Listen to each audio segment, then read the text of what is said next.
A shark is thrashing beside his raft, its tail hammering the water, trying to flip the whole platform over. He's barefoot, exhausted.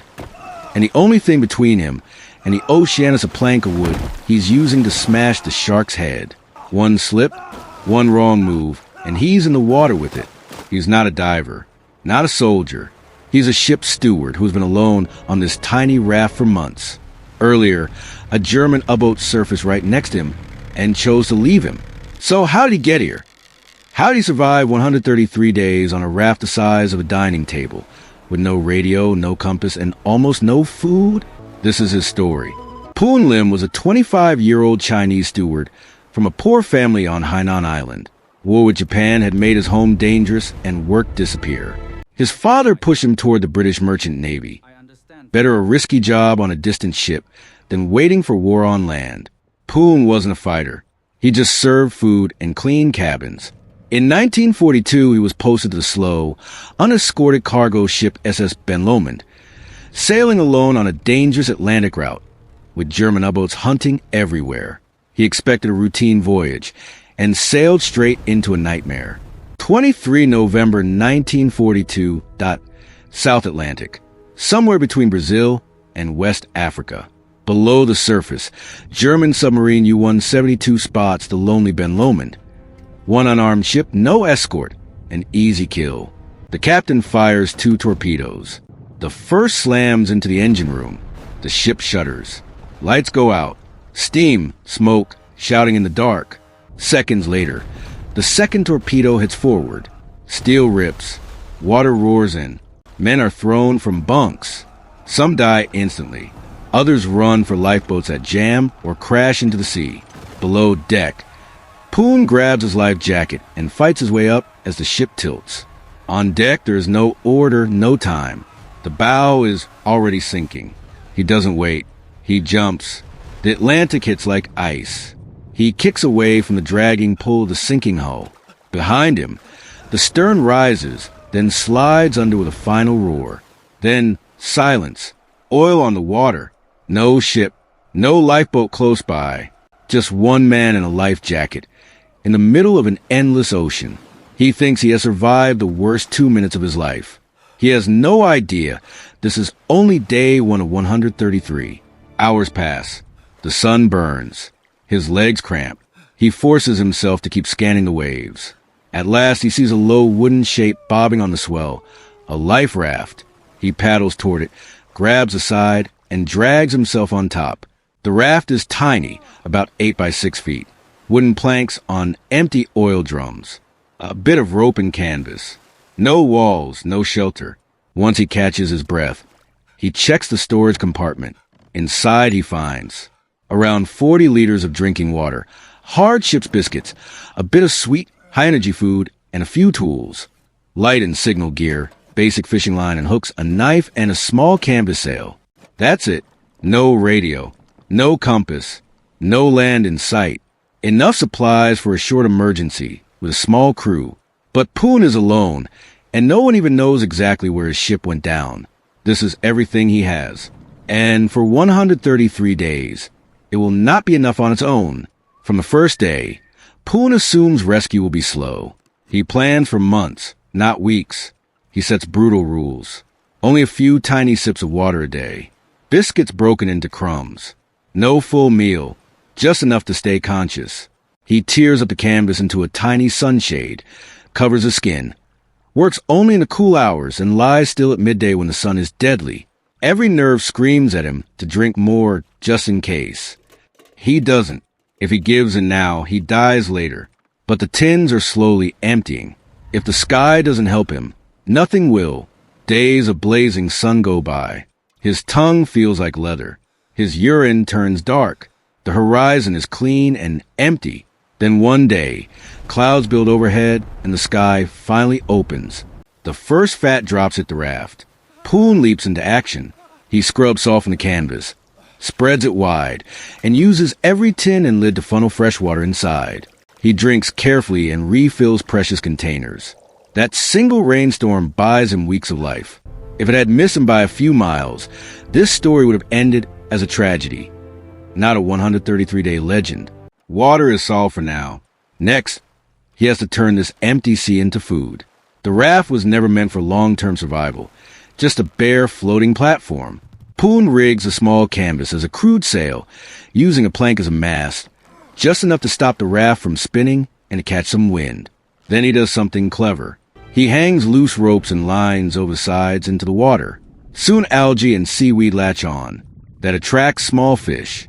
Small fish bring bigger fish. He has built a tiny, moving reef under his feet. At first his fishing is a disaster. Bait vanishes, lines tangle, hooks snag. But hunger is a hard teacher. He learns what works, bends nails into extra hooks, and uses biscuit then fish guts as bait. The first fish he hauls on the raft is small, but it's food. With no way to make fire, he eats it raw, meat, organs, even some blood. The taste makes him gag at first. Then it becomes his normal. Soon, other visitors arrive. When seabirds land to rest, he lies still, pretending to sleep, then explodes into motion when one hops close, grabs its legs, snaps its neck.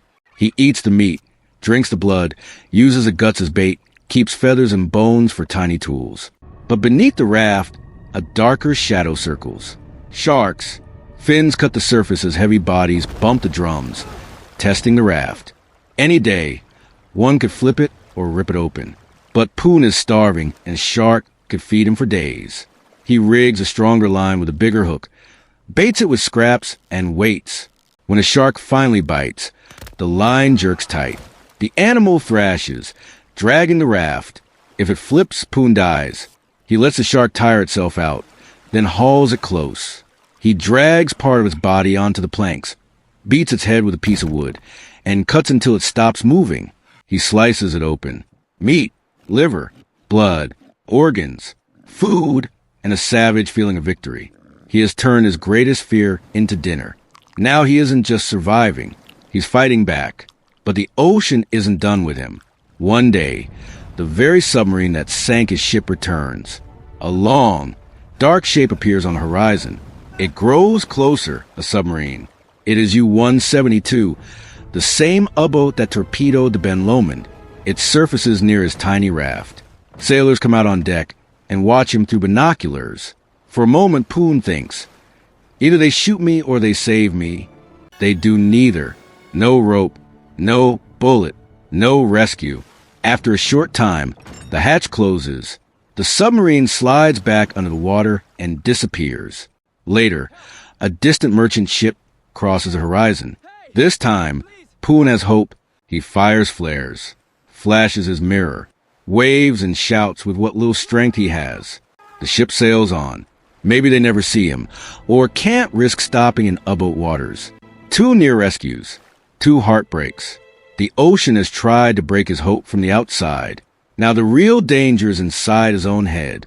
On a 2.5-meter raft in the middle of nowhere, days blur together. No clock, no calendar, no human voice but his own. To protect his sanity, Poon builds his own structure. He carves a notch in the wood for every single day. Day 1, day 10, day 60. A growing line of marks that proves time is still moving. He talks to himself, recites childhood stories and sayings, sings quietly just to hear a voice. He creates small rituals, checking each rope and not in the same order, cleaning the raft at set times, laying out his bed each night. These routines give shape to empty days and stop his mind from sliding into a blank, endless now. All this time, he feels like he's drifting nowhere. But under the raft, the ocean is not still. A huge invisible current, the South Equatorial Current, is slowly pushing him west. With no map or compass, he only notices small changes. Water shifting from deep blue to greener shades, more floating seaweed, bits of distant debris. Meanwhile, his body is breaking down. He grows thinner as salt and sun crack his skin. His gums start to bleed from lack of vitamins. Yet his hands keep working, and his mind refuses to let go. By now, he has already outlived what most survival experts thought possible.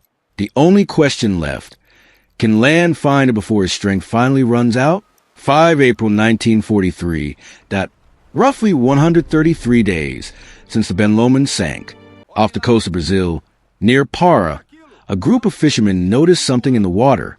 At first it looks like driftwood, As they come closer, they see a tiny, battered raft, and on it, a man.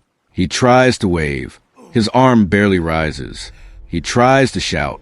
Only a rough sound comes out. They haul him aboard. He is almost just skin and bone, burned dark by the sun, clothes white and stiff with salt, eyes sunken but still awake. They give him fresh water in small sips, feed him slowly so his body doesn't go into shock, wrap him, and take him ashore. Doctors in Brazil are stunned. He is severely malnourished and dehydrated, but his organs are still working. He recovers. Back in Britain, he is awarded the British Empire Medal. Navies and raft designers interview him and use his story to improve future life raft rations and water systems.